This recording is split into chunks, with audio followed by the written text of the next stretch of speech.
First, let's begin with some context. The 1983 Washington quarter was minted in large numbers, with over 673 million struck at the Philadelphia Mint and over 500 million at the Denver Mint.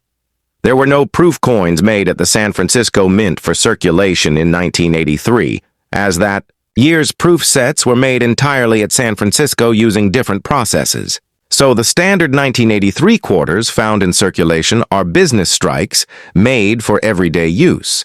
Now you might be wondering, why does a 1983 quarter sometimes appear with a black or dark shade? These coins were not intentionally made this way by the U.S. Mint. In fact, the black coloration is typically a result of environmental exposure or chemical reactions after the coin has been in circulation for a long time. Factors like heat, humidity, oxidation, or even contact with certain materials can cause the coin's copper-nickel surface to darken or turn nearly black. In some cases, the coin might have been buried, exposed to fire, or subjected to artificial toning by individuals hoping to make it look rare. Because of this, a black-shaded 1983 quarter doesn't automatically make it a valuable error coin. Most of the time, coins like this are considered damaged or environmentally toned. They generally hold no extra numismatic value unless they also feature other collectible traits like a mint error, off-center strike, or high-grade condition. That being said, 1983 quarters themselves do have some collector interest, especially in higher grades. That's because no uncirculated mint sets were released by the U.S. Mint in 1982 or 1983. That makes high-quality business strikes from those years a little more difficult to find in pristine condition. As a result, a 1983 Washington quarter, graded mint state 65 or higher by a professional grading service like PCGS or NGC, can be worth significantly more than face value. Prices can range from $20 to over $500 depending on the grade and demand. Now let's talk numbers.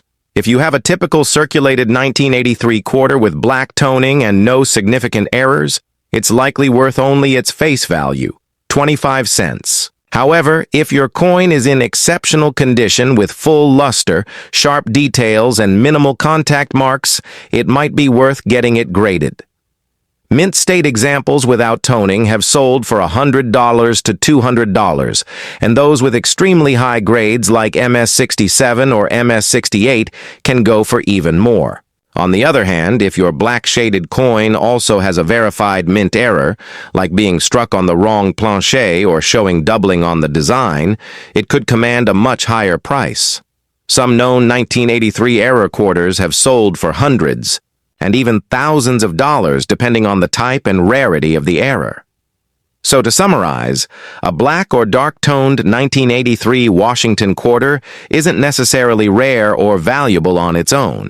Its color is most likely due to environmental exposure, not a special minting process.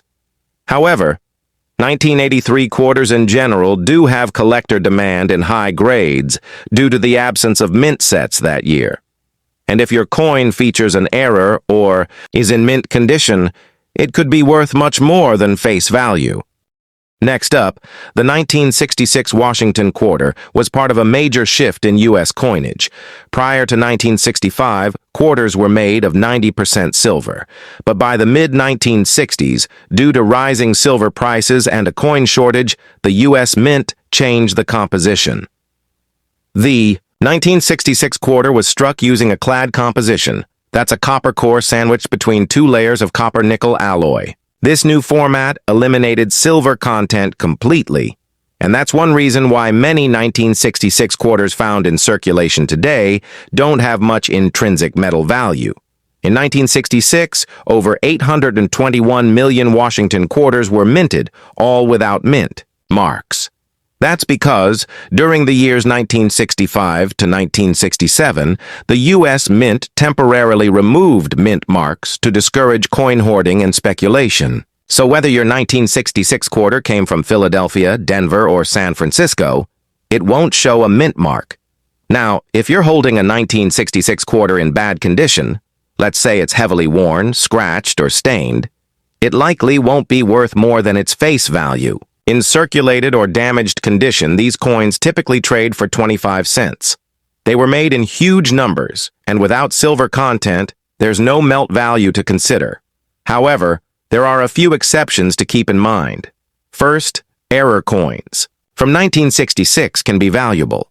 Some 1966 quarters have been discovered with minting errors, such as off-center strikes, doubled dies, or coins struck on the wrong planchets. For example, a 1966 quarter struck on a nickel planchet or with visible doubling can sell for $50 to several $100s, depending on the error and its condition. These are rare, but always worth looking for. Second, 1966 quarters in high, mint state condition, coins that have never been circulated and still have full original luster, can be valuable to collectors. If professionally graded by PCGS or NGC as MS66 or higher, they can fetch $30 to over $100. The highest grades, like MS67 Plus, have sold for several $100s at auction. But if you've got a quarter that's seen better days, the value remains low unless there's something unusual about it, like an error or a rare die variety. So what should you do if you have a 1966 Washington quarter in bad condition? It's a great opportunity to learn about coin grading and what makes some coins more desirable than others. It might not be valuable now, but it's a piece of history from a key moment in U.S. coinage when silver was removed and mint marks were temporarily eliminated. That makes it worth hanging on to for educational or sentimental value, even if it won't bring a big payout. Next up, the 1974 Washington quarter was minted just a couple of years before the United States celebrated its bicentennial. It was a time of high coin production, inflation concerns, and no silver in circulation coins. So what makes the 1974 quarter special? Let's explore. First, a bit of background.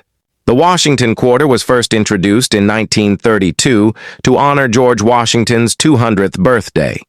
By the time we get to 1974, the quarter had already gone through one major change, the removal of silver in 1965. So, like all quarters from 1965 onward, the 1974 version is made of a copper-nickel-clad composition. That means it's not made of silver, and its base metal content is worth less than face value.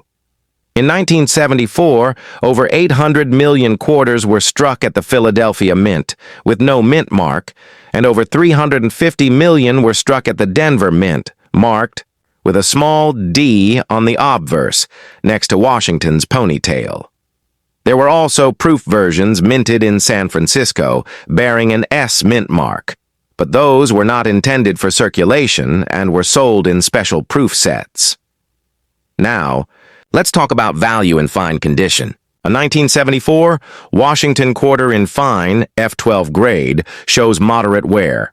You can still see all the major design elements like George Washington's hair details and the eagle's feathers on the reverse, but they are flattened.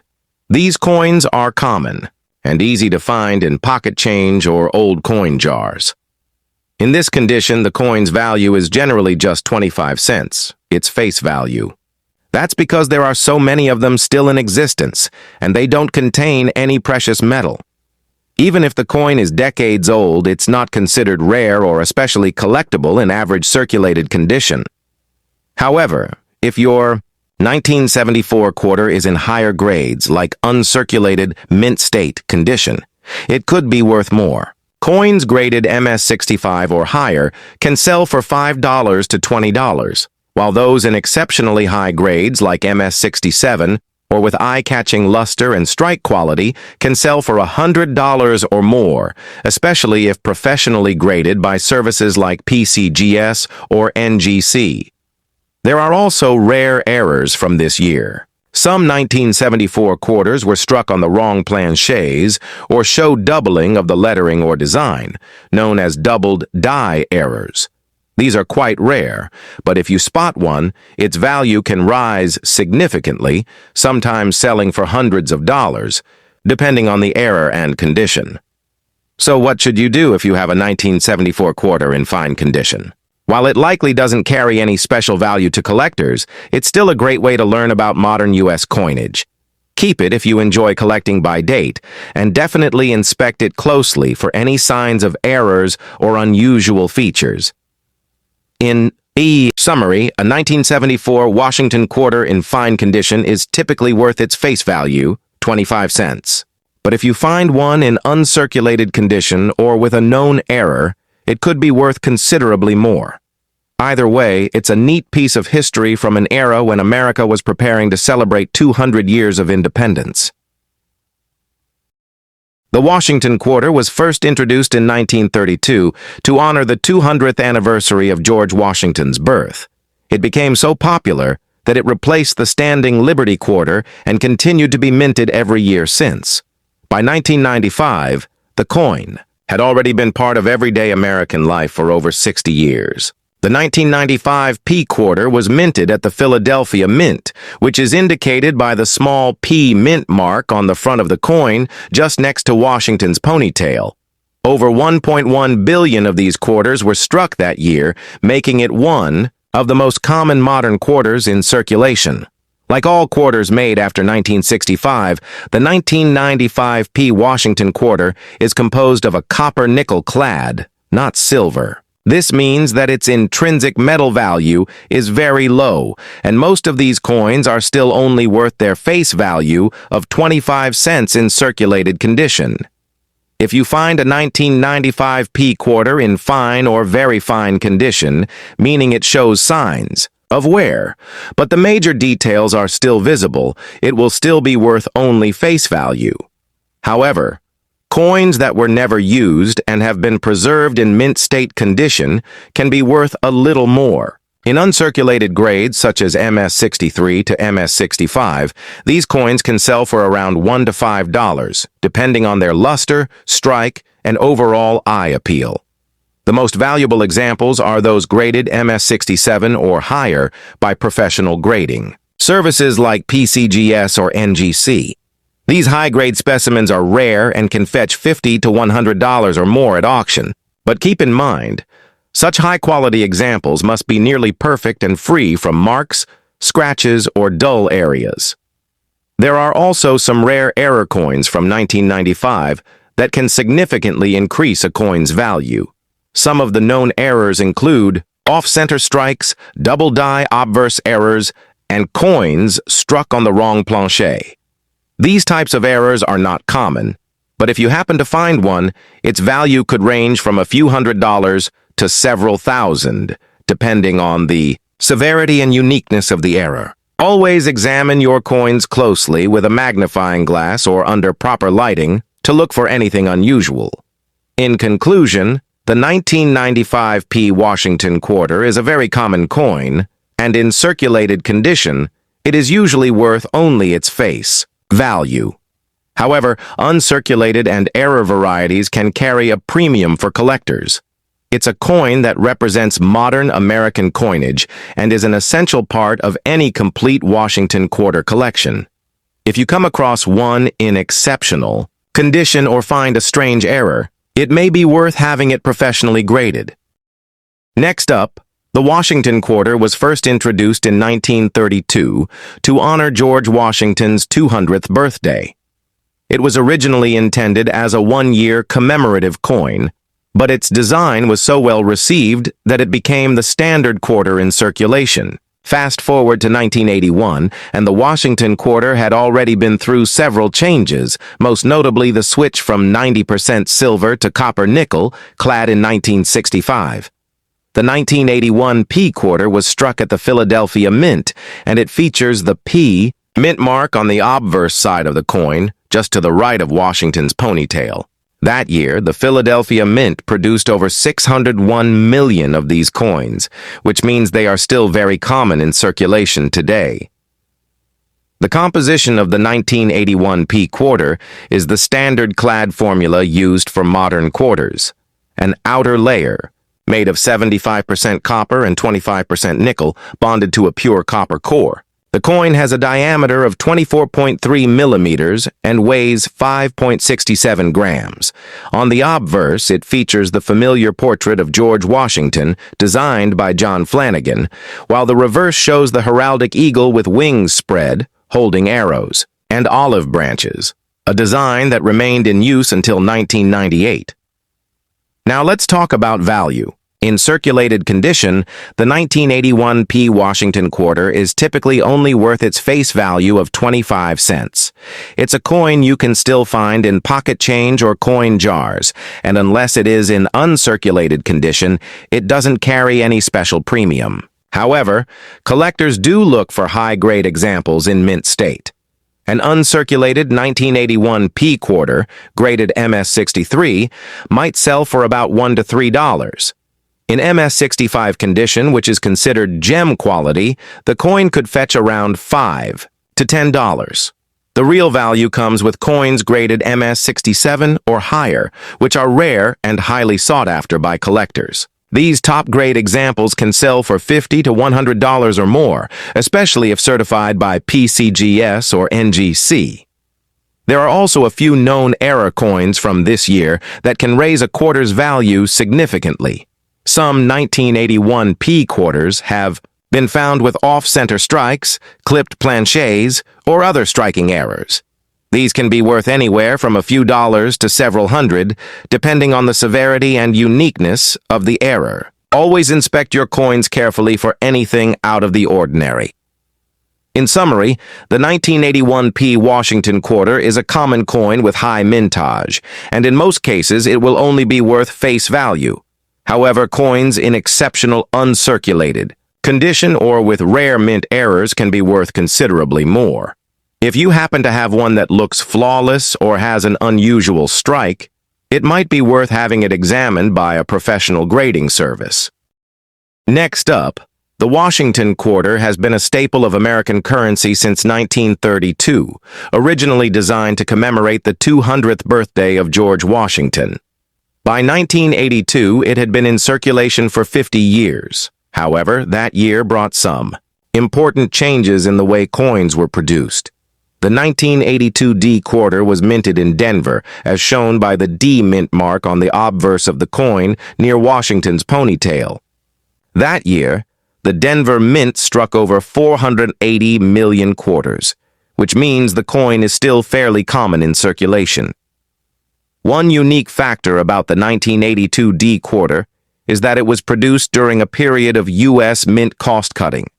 In 1982 and 1983, the mint did not release uncirculated mint sets, which made it harder for collectors to find high-quality examples of these coins. As a result, uncirculated 1982 D quarters in excellent condition are somewhat harder to come by than in other years. The composition of the 1982 D quarter is standard for modern quarters. It is made of a copper nickel clad, meaning the coin has a copper core with a nickel alloy outer layer. It weighs 5.67 grams and measures 24.3 millimeters in diameter. Now, let's talk about the black color appearance. Many people come across 1982 D quarters that look unusually dark or almost black. This is usually not due to a rare mint error, but rather environmental damage or long-term exposure to the elements. A black or dark-toned quarter may have been buried in soil, exposed to chemicals, or stored in poor conditions for decades.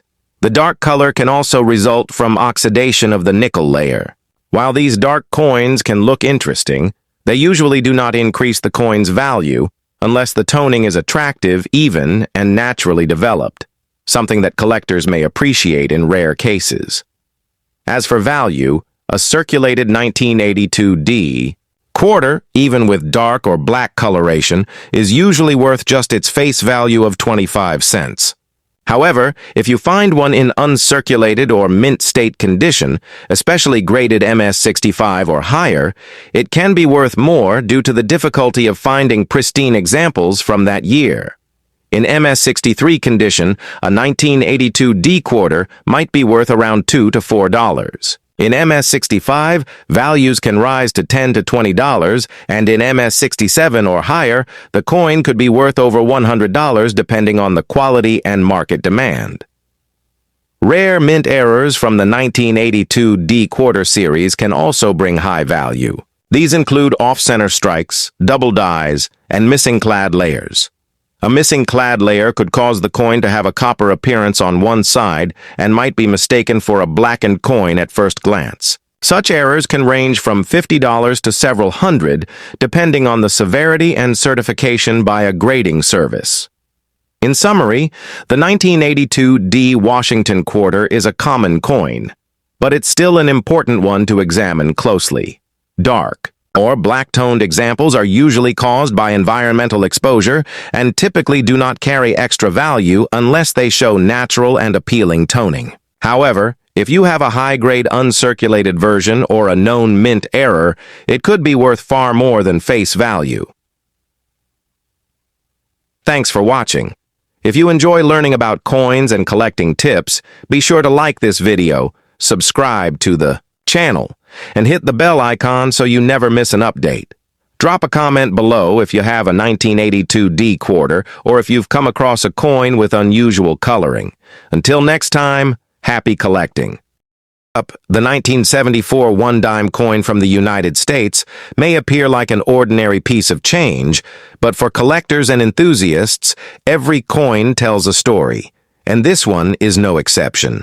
Struck during a time of economic adjustment and, after significant changes to U.S. coinage, the 1974 dime is part of the long-running Roosevelt Dime series, which began in 1946. The coin features the image of President Franklin D. Roosevelt on the obverse or front of the coin. This design was chosen to honor Roosevelt's legacy and his critical role in founding the March of Dimes, a campaign to fight polio, a disease Roosevelt personally battled. His profile was created by John R. Sinek, the chief engraver of the United States Mint at the time. On the reverse side of the 1974 dime, you will see a torch flanked by an olive branch and an oak branch. These symbols stand for liberty, peace, and strength. The reverse design has remained unchanged since its introduction in 1946. The words, United States of America, one dime, and a pluribus unum surround the imagery, emphasizing unity and national identity. The 1974 Roosevelt Dime was struck at 3 mints, Philadelphia, Denver, and San Francisco. The Philadelphia mint coins have no mint mark. Denver mint coins are marked with a small D, and San Francisco mint coins bear an S. However, most San Francisco dimes from that year were proof coins, made specifically for collectors with extra care and a high-quality finish. In total, the mintage numbers for the 1974 dimes are quite high. The Philadelphia Mint produced over 471 million dimes, while the Denver Mint struck more than 568 million. The San Francisco Mint made over 2.6 million proof coins. Because of these high mintages, the 1974 dime is not considered rare in circulated condition. However, condition and certain mint errors can significantly affect value. In terms of composition, the 1974 dime is made from a clad composition. This means the coin has an outer layer of copper nickel bonded to a core of pure copper.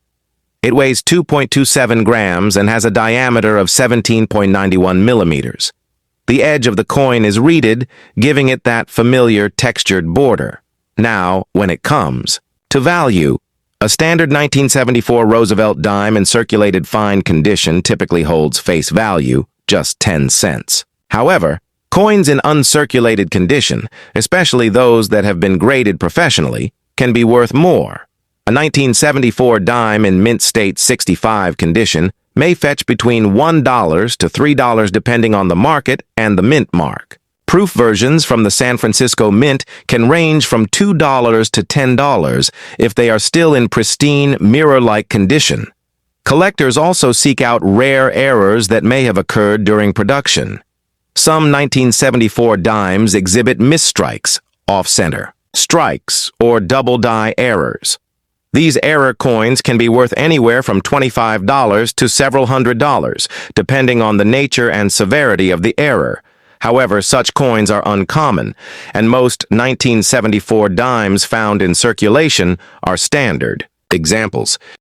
Next up, The 1966 one-dime coin from the United States may look like a simple piece of everyday currency, but it holds a special place in American numismatic history. Let's explore the history, design, and potential value of this widely circulated, yet fascinating coin. The 1966 dime features the familiar profile of President Franklin D. Roosevelt on the obverse or front of the coin. Roosevelt has appeared on the dime since 1946, shortly after his death in 1945. This choice was a tribute to his leadership and his founding of the March of Dimes, a campaign that raised money to fight polio, a disease Roosevelt himself suffered from. The design was created by John R. Sinnock, the chief engraver of the U.S. Mint at the time. On the reverse side of the 1966 dime, you'll see a torch in the center, flanked by an olive branch on the left and an oak branch on the right. The torch symbolizes liberty. The olive branch represents peace, and the oak branch stands for strength and independence. Surrounding these images are the inscriptions United States of America, E pluribus unum, and one dime. The year 1966 falls during a unique period in U.S. coinage history. Just a year earlier in 1965, the U.S. Mint made a major change. It removed all silver from the dime, quarter, and half-dollar coins. This was due to rising silver prices and a coin shortage. As a result, the 1966 dime, like those minted after 1964, is made of a clad composition, an outer layer of copper-nickel bonded to a pure copper core. The coin weighs 2.27 grams, has a diameter of 17.91 millimeters, and features a reeded edge. Another important detail is that no mint marks were used on dimes in 1966. In fact, from 1965 to 1967, the U.S. Mint temporarily removed all mint marks from coins to discourage collectors from hoarding them. That means we can't tell which mint, Philadelphia, Denver, or San Francisco, produced a particular 1966 dime. They are all indistinguishable in that respect. In terms of mintage, the production numbers were enormous. Over 1.38 billion Roosevelt dimes were struck in 1966. Because of this, the coin is very common, and most examples you'll find today have been in circulation for decades. So, what about value? In circulated condition, a 1966 dime is typically worth face value, 10 cents. However, coins in uncirculated condition, especially those that have been carefully preserved, can be worth a bit more. A 1966 dime in Mint State 65, MS65, condition might sell for $1 to $3. If the coin is certified in an even higher grade, like MS67, it could fetch $10 to $20 or more, depending on market demand. There's also a special group of coins from this era known as special mint sets, or SMS coins. These were issued in place of proof sets from 1965 to 1967. The 1966 special mint set dimes are often more sharply struck, with better detail and smoother surfaces than regular circulation coins. These SMS dimes can sell for $2 to $15, and if you find one in pristine condition with deep cameo contrast, it might be worth $50 or more. Next up, let's begin with the design. Like all Roosevelt dimes since 1946, the 1980 D dime features the profile of President Franklin D. Roosevelt on the obverse, the front, of the coin. Roosevelt was chosen for this denomination because of his leadership during the Great Depression and World War II, but also due to his close connection to the March of Dimes, a campaign dedicated to fighting polio, which Roosevelt personally battled. The portrait was created by John R. Sinnock, chief engraver of the U.S. Mint. On the reverse side of the coin, you'll find a classic American symbol, a lit torch flanked by an olive branch on the left and an oak branch on the right. These images represent liberty, peace, and strength, core values of the nation. The inscriptions include United States of America, E pluribus unum, and one dime. Now, let's talk about the mint and materials. The D mint mark on the 1980 D dime tells us it was struck at the Denver Mint. This coin is part of the copper-nickel-clad era, meaning it's made from an outer layer of 75% copper and 25% nickel bonded to a pure copper core. This composition replaced silver in 1965 due to rising metal costs. The coin weighs 2.27 grams, measures 17.91 millimeters in diameter, and has a reeded edge. In 1980, the Denver Mint produced a massive number of these coins, over 735 million dimes to be exact.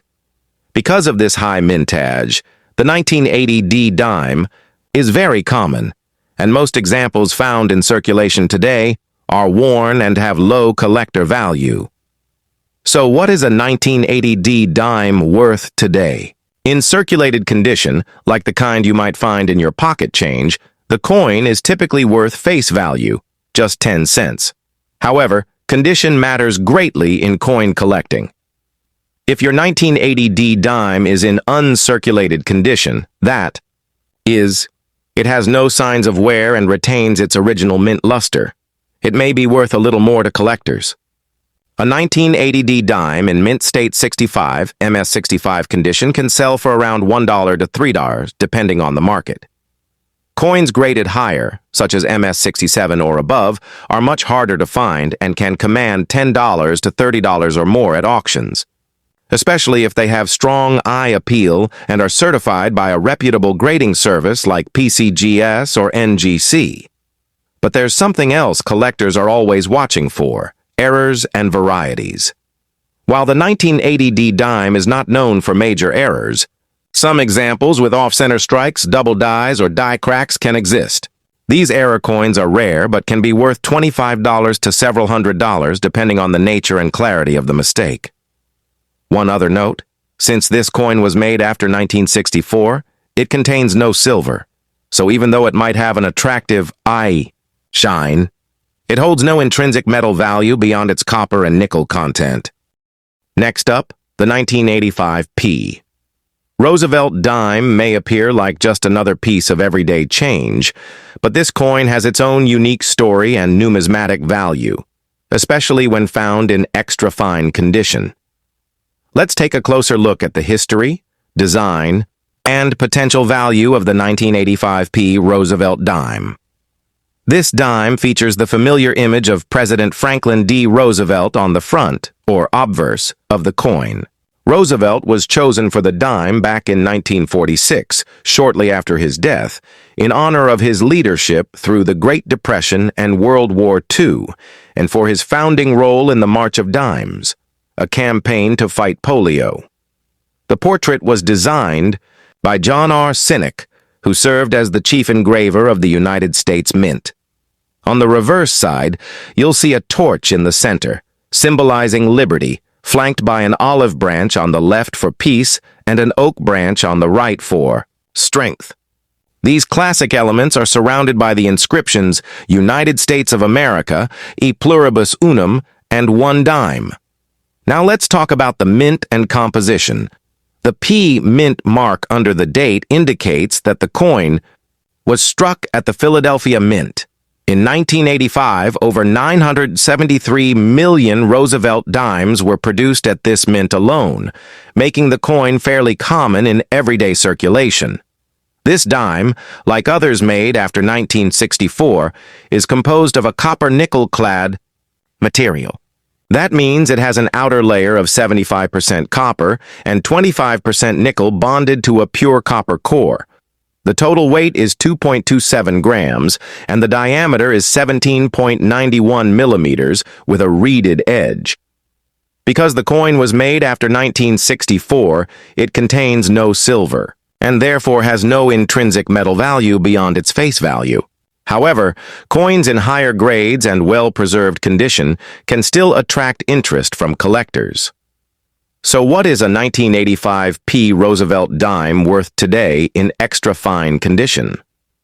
In numismatic terms, extra fine refers to a coin that shows light, wear on the highest points of the design but still retains strong detail and some original mint luster. A 1985 P dime in this condition is generally worth a little above face value, usually around 15 to 30 cents, depending on the market and demand.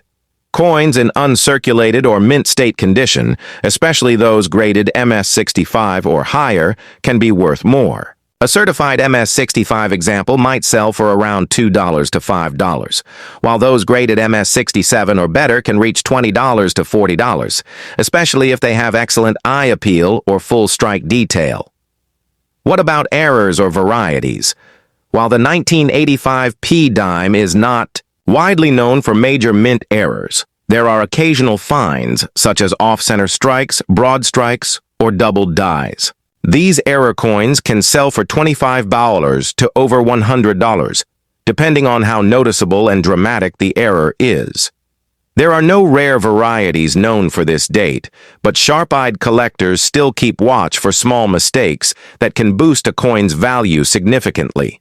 Next up, the obverse, or front side of the dime, features the left-facing profile of President Franklin D. Roosevelt, honoring the 32nd President of the United States.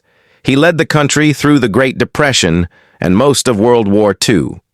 The coin also pays tribute to Roosevelt's work with the March of Dimes, a national effort to combat polio, a disease Roosevelt himself fought for much of his life.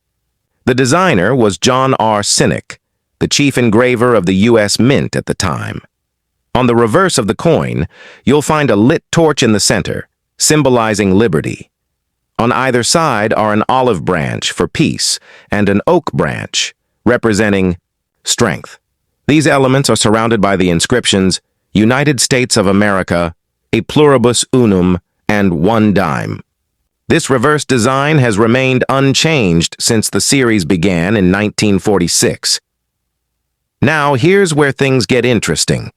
The 1967 Roosevelt dime has no mint mark. That's not a mistake. It was intentional. During the mid-1960s, the U.S. Mint temporarily removed mint marks from all coins as part of an effort to discourage coin hoarding. This happened in response to a coin shortage that started in the early 60s after the government stopped using silver in most coins. So, from 1965 to 1967, all dimes, quarters, and half dollars were struck without mint marks, regardless of whether they were made in Philadelphia, Denver, or San Francisco. As for the composition, the 1967 dime is a copper nickel-clad coin. It has a pure copper core and an outer layer made of 75% copper and 25% nickel. It weighs 2.27 grams, has a diameter of 17.91 millimeters, and features a reeded edge. Now let's get to the value, specifically for a 1967 Roosevelt dime in extra fine XF condition. In this condition, the coin shows only light wear on the highest points. It retains strong details, though it may have lost some of its original mint luster. While it's definitely a better than average circulated coin, it is still considered common due to the high number of dimes struck in 1967, over 2.2 billion. In IRD, the current market, a 1967 Roosevelt dime in extra fine condition is typically worth 10 to 25 cents. While this is just slightly above face value, it's still appreciated by collectors trying to build complete date sets in decent condition. However, if you find one in uncirculated condition, or better yet, in a certified mint state grade like MS-65 or higher, it could be worth $1 to $5, depending on quality and demand. Coins with very high grades, such as MS-67 or MS-68, can be worth $20 to over $100, especially if they've been professionally graded by PCGS or NGC. And what about errors? There are some known errors and varieties from 1967. These include off-center, strikes, die cracks, and broad strikes. These error coins are much less common and can sell for $25 to several $100s, depending on the severity and eye appeal of the error. Next up, in this video, we're taking a closer look at the 1968 Roosevelt 1 dime, a coin that often goes unnoticed in circulation, yet carries historical importance and collector interest. If you have a 1968 dime in fine condition, here's Everything you need to know about its design, background, and current value. Let's begin with the coin's design. On the obverse, the front, you'll see a portrait of President Franklin D. Roosevelt, who led the United States through the Great Depression and most of World War II. His profile has appeared on the dime since 1946, shortly after his death. In honor of his leadership and his association with the March of Dimes, a campaign to combat polio. The designer was John R. Sinek, the chief engraver of the U.S. Mint at the time. The reverse of the dime features a torch in the center, symbolizing liberty, flanked by an olive branch for peace and an oak branch for strength. Surrounding these symbols are the words United States of America, e pluribus unum, and one dime. This design has remained consistent for decades and remains an iconic part of U.S. coinage. Now let's talk about the coin's minting history. In 1968, Roosevelt dimes were produced at 3 U.S. mint locations: Philadelphia, Denver, and San Francisco. For the first time since the coin shortage of the 1960s, mint marks were reintroduced on circulating coins. You can find the mint mark just above the date on the obverse. If your 1968 dime has a D mint mark, it was struck in Denver. A 1968 dime with an S mint mark is a proof coin made in San Francisco, and these were not intended for circulation. If your coin has no mint mark, it was made in Philadelphia. In total, the U.S. Mint produced over 480 million dimes in Denver, about 900 million in Philadelphia, and just over 3 million proof coins in San Francisco. As for the composition, the AZ 1968 Roosevelt dime is made of copper nickel clad, which means it has an outer layer of 75% copper and 25% nickel, bonded to a pure copper core. It weighs 2.27 grams, has a diameter of 17.91 millimeters, and features a reeded edge. Keep in mind that all dimes minted from 1965 onward do not contain silver, making their metal value relatively low. Now let's talk value, specifically for a 1968 Roosevelt dime in fine condition. Fine condition means the coin has moderate wear from circulation. The details in Roosevelt's hair and face are still visible but noticeably worn. In this condition, a 1968 dime usually holds face value, which is 10 cents. Because of the high mintage numbers and the lack of silver content, circulated coins from this year are still quite common. However, coins in better condition, such as extra fine, uncirculated, or mint state, can be worth more. A 1968 dime in MS-65 condition may be worth around $2 to $5, while coins in MS-67 or higher, especially those with full bands on the reverse torch, can bring in $20 to $50 or more, especially if certified by grading services like PCGS or NGC. There are also rare errors known for the 1968 dime. For example, some collectors have found off-center strikes, double dies, and clipped planchets. These error coins are rare and can sell from $25 to several $100 depending on the type and severity of the error.